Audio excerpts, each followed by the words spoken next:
Je souhaitais savoir aujourd'hui pourquoi tu étais devenu peintre. Pourquoi je ne suis pas devenu peintre?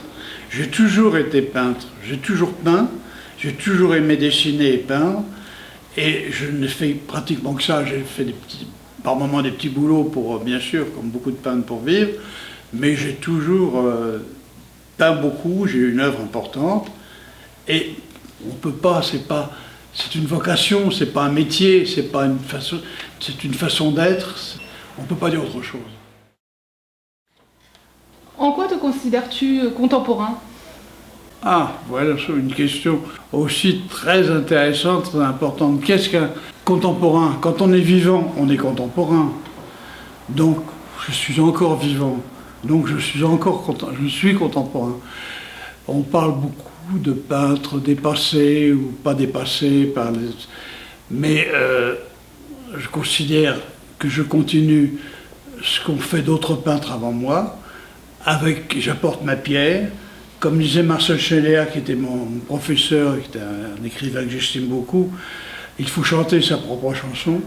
On ne part pas de rien, on part des œuvres des prédécesseurs de tous les temps, que ce soit les dessinateurs, les peintres, les coloristes, etc. Et on trouve sa voie et on continue en essayant d'apporter sa pierre. Donc je me considère comme tout à fait vivant et contemporain. Alors, pour dire en quelques mots, en fin de compte, trois tendances en art. Les dessinateurs, les coloristes et les sensibles. Dessinateurs, ça part de Lascaux, en passant par Giotto, par Ingres et Picasso, bien sûr. Les coloristes, c'est à partir de la Renaissance, des Titien, Tintoret, avec Delacroix par la suite, et ça va jusqu'aux peintres comme Bonnard, Giacometti, etc. Et puis les sensibles, comme Corot, comme Monet, sont entre les deux, pensent avant tout à une sensibilité, c'est typiquement français d'ailleurs.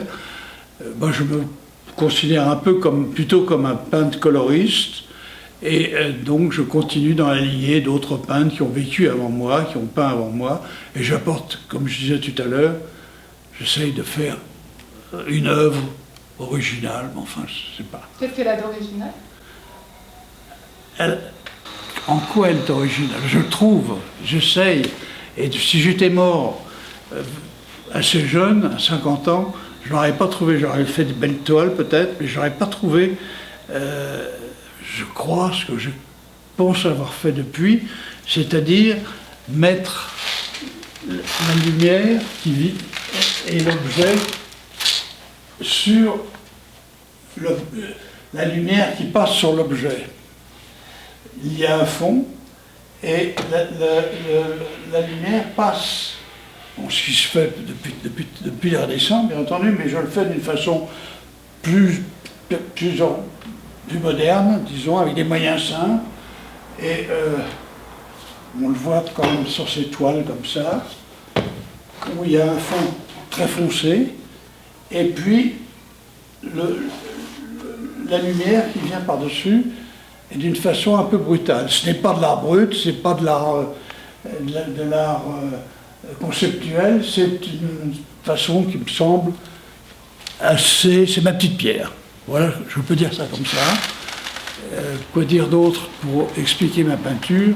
Ben maintenant, je peins dans cette tendance-là, beaucoup de pays, beaucoup de nature morte, beaucoup de nus, des têtes aussi, des portraits, et peut-être moins facilement des paysages, parce que dans le paysage, la lumière est diffusée sur tout le tableau.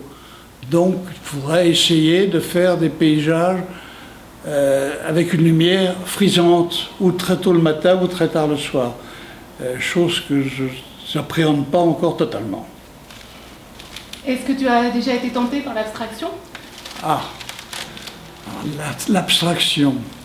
Après Picasso, le grand novateur, Bonnard, grand novateur, l'un dessinateur, l'autre coloriste, qui n'ont jamais été jusqu'à l'abstraction pure, mais qui ont amené les peintres abstraits tout de suite après la guerre.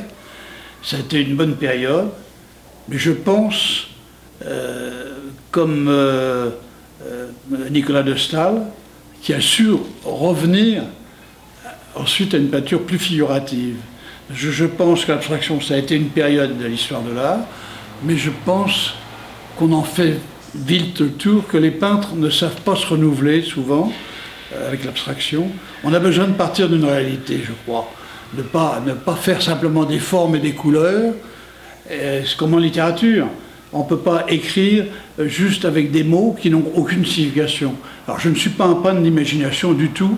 J'ai besoin de voir les objets, j'ai besoin de partir d'une réalité. Je pars de dessins et d'aquarelles faites sur nature, et après je transpose. Mais j'ai besoin de ce contact avec la nature.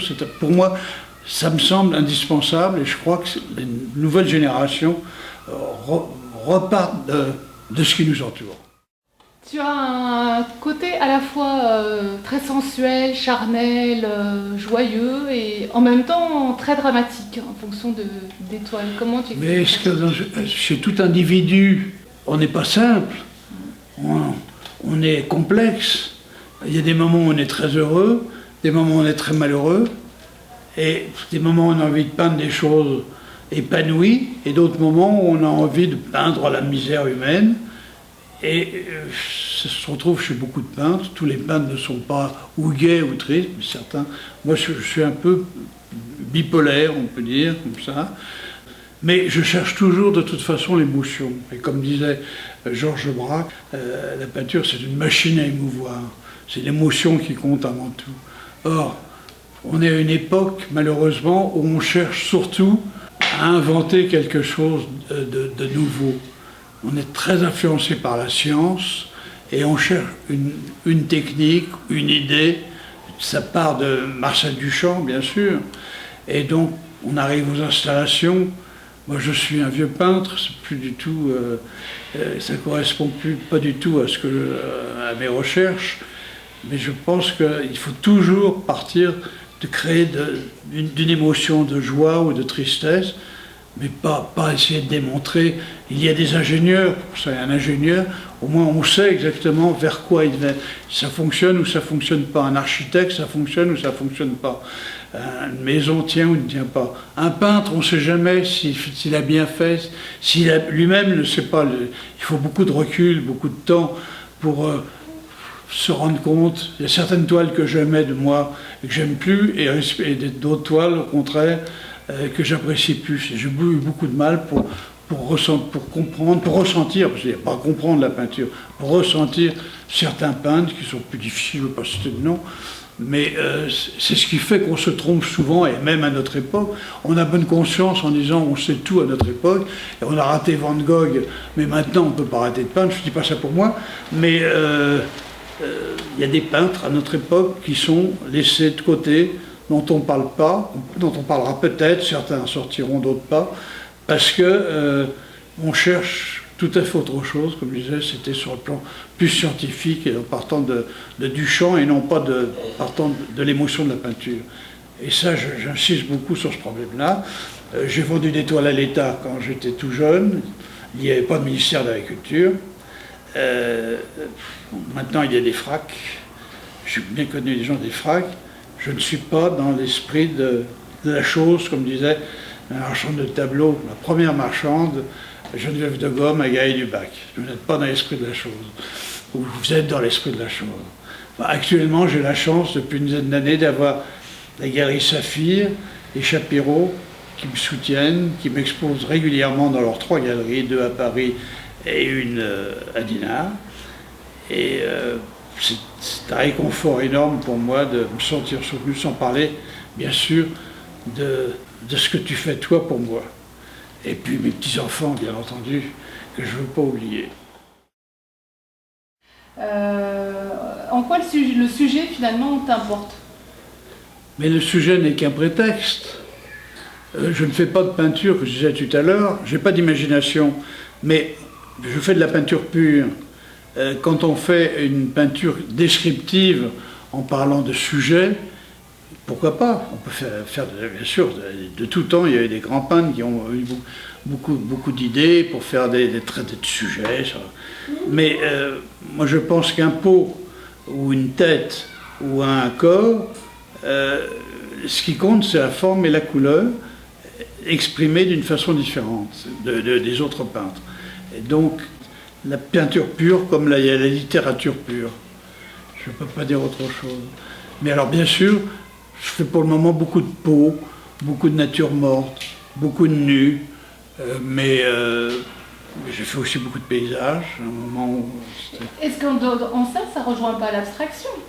Mais on est à cheval. La peinture, c'est entre le figuratif. La peinture très figurative est absurde avec la photo, etc. Donc, et la peinture abstraite, j'en ai parlé tout à l'heure, je trouve, manque de quelque chose, manque du contact avec la réalité. Mais la peinture de tout temps est une transposition de la réalité, donc c'est entre le figuratif et l'abstrait. Et alors, je peux vous dire, j'ai la chance de pouvoir travailler, j'ai 2 ateliers, un atelier de la ville de Paris, et j'ai un autre atelier en Picardie, pas loin de la Normandie, entre Beauvais et Gisors, où je vais plutôt l'été. Bon, et je dois dire maintenant que je suis seul, c'est plus difficile, mais j'y suis bien pour voir les nuages, voir les petits oiseaux. Je suis au calme à Paris, on est très agité. Mais j'arrive à peindre l'hiver quand même, hein.